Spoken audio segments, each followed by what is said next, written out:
नमस्कार दोस्तों, short hand house YouTube channel पर आपका स्वागत है। यह डिक्टेशन जीडी बिष्ट सर की विशिष्ट डिक्टेशन पुस्तक से 100 शब्द प्रति मिनट की गति से रहेगी।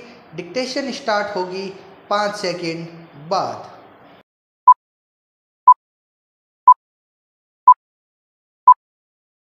स्टार्ट। श्रीमान, हम जो सोयल हेल्थ कार्ड के काम को लेकर चले हैं, अगर हम उसको सफलता से लागू करें और किसान सोयल हेल्थ कार्ड की एडवाइस के अनुसार अपनी ज़मीन का उपयोग करना शुरू करें तो प्रोडक्टिविटी बढ़ सकती है, इनपुट कॉस्ट कम हो सकती है। आज किसान की मुसीबत यह है कि अगर पड़ोसी ने लाल डिब्बे वाली दवाई डाल दी तो उसको लगता है कि मैं भी लाल डिब्बे वाली दवाई डाल दूं। अगर पड़ोसी ने पीले डिब्बे वाली दवाई डाल दी तो वह भी पीले डिब्बे वाली दवाई डाल देता है। अगर पड़ोसी ने इतने किलोग्राम यूरिया डाल दिया तो वह भी उतना ही डालेगा। उसकी ज़मीन इसके योग्य है या नहीं है वह नहीं देखता। अगर हम कोशिश करें, हमारी एग्रीकल्चर यूनिवर्सिटीज़, हमारे एग्रीकल्चर एग्जीक्यूटिव्स, अगर सारे लोग इसमें लगे और जो सॉइल टेस्टिंग का काम चला है उसको खेती के साथ सीधा जोड़कर आगे बढ़ें तो इसके परिणाम ला सकते हैं।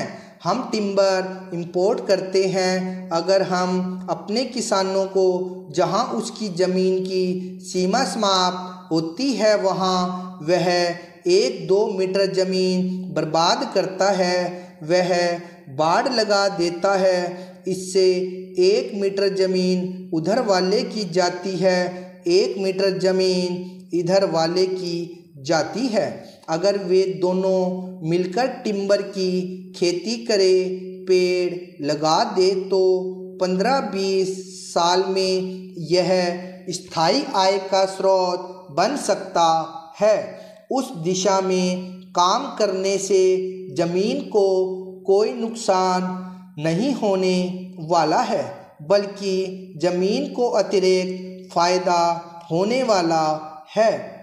हम कृषि के साथ मूल्य वृद्धि भी कर रहे हैं। इनकम बढ़ाने के लिए ज़रूरी नहीं है कि कृषि उत्पाद ही बढ़े। अभी हमने एक निर्णय किया। हमने कोका कोला कंपनी के ऊपर दबाव डाला, उससे बातचीत की, लेबोरेटरी में टेस्टिंग करवाई और हमने आग्रह किया कि आप कोका कोला के अंदर 5% असली फलों का जूस मिलाइए। मुझे खुशी है कि अभी महाराष्ट्र गवर्नमेंट के साथ उसका एग्रीमेंट हुआ और विदर्भ के अंदर जो संतरा पैदा होता है वह संतरा अब कोका कोला के अंदर 5% मिक्स होगा, तो विदर्भ के किसान का संतरा बिकने में कोई दिक्कत नहीं आएगी। वैल्यू एडिशन की दिशा में प्रयास करना होगा। अगर किसान आलू बेचता है तो कम कमाई होती है, लेकिन अगर वह वेफर बनाकर बेचता है तो ज़्यादा कमाई होती है।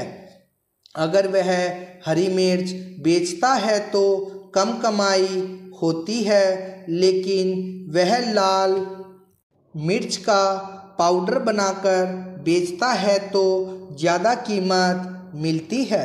हम लोगों ने वैल्यू एडिशन पर बल देना शुरू किया है, जिसके कारण हमारे किसान की इनकम में बढ़ोतरी होना पूरी तरह लाजिमी है। उसी प्रकार से ब्लू इकोनॉमी है। हमारे जो समुद्री क्षेत्र है वहाँ फिशरीज में हमारे फिशरमैन लगे हैं। हमारे समुद्री तट पर समुद्री शैवाल की खेती हो सकती है। इसकी पूरी संभावना है। आज दुनिया में औषधियों के उत्पादन में मूल सामग्री के लिए समुद्री शैवाल बहुत बड़ी ताकत बनकर उभरा है। अध्यक्ष महोदय, आज राष्ट्रीय कृषि बाजार के द्वारा ई प्लेटफॉर्म के द्वारा किसान अपने गांवों में बैठकर यह तय कर सकता है कि अगर महाराष्ट्र के अंदर उसकी पैदावार की कीमत ज़्यादा है तो वह वहां बेच सकता है।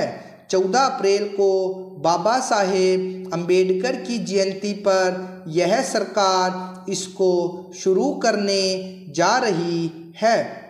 किसान को जहां ज़्यादा कीमत मिलेगी उस मार्केट में जाने की सुविधा उसको मिलने वाली है।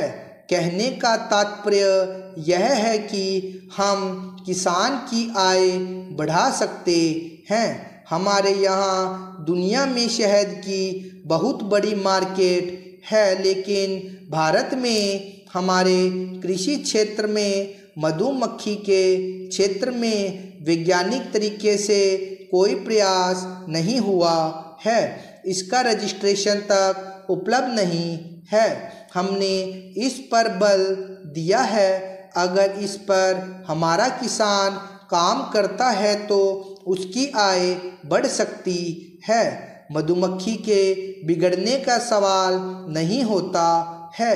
यह लंबे अरसे तक रहता है।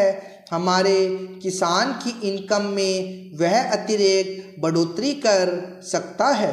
किसान की इनकम बढ़ाने के लिए और पहलुओं पर बल देने की दिशा में हम प्रयास कर रहे हैं। श्रीमान, यहाँ पर स्वच्छता की चर्चा हुई और यह कहा गया कि यह काम तो हमारे समय में भी चलता था। हमने किसी चीज़ की बात नहीं कही है। यह सब आप ही की देन है। हम कभी क्लेम नहीं करते कि यह हमारी देन है। यह आप ही की देन है कि आज हमको दिन रात मेहनत करके स्कूलों में 4 लाख टॉयलेट्स बनाने पड़े। अगर आपने बनाकर दिए होते तो हमारा वह काम कम हो जाता। इसलिए कहने का तात्पर्य यह है कि समस्याएं पुरानी हैं, समस्याएं नई नहीं हैं। समस्याओं का समाधान करने के प्रयास अविरत चले हैं। हर किसी ने अपने अपने समय उसमें कुछ न कुछ जोड़ने का प्रयास किया है। उस समय की स्थिति के अनुसार, उपलब्ध अवसर के अनुसार हमने भी एक प्रयास किया है और यह खुशी की बात है। देखिए, 1986 में केंद्रीय ग्रामीण स्वच्छता अभियान आया था। तब से लेकर अब तक रिकॉर्ड पर ये चीज़ें अवेलेबल है, लेकिन इसके बावजूद भी अभी तक हम परिणाम प्राप्त नहीं कर सके। अगर हमें परिणाम प्राप्त करना है तो हमें जन आंदोलन खड़ा करना पड़ेगा। और आज मैं इस बात को संतोष के साथ कह सकता हूं कि हमारा स्वच्छता अभियान एक जन आंदोलन बनने की दिशा में आगे जा रहा है।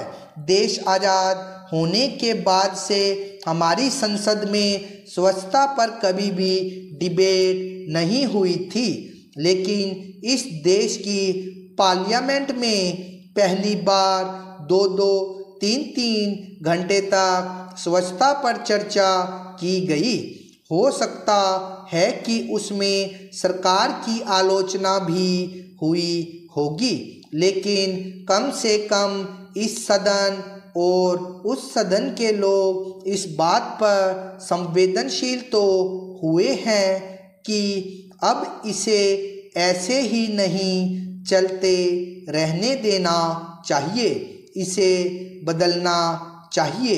अब स्वच्छता को लेकर एक अच्छा माहौल बन रहा है। इस अभियान को और अधिक बल दिया जाएगा। स्टॉप। डिक्टेशन का बार बार लिख के अभ्यास करें तथा इसे ट्रांसक्राइब जरूर करें। धन्यवाद।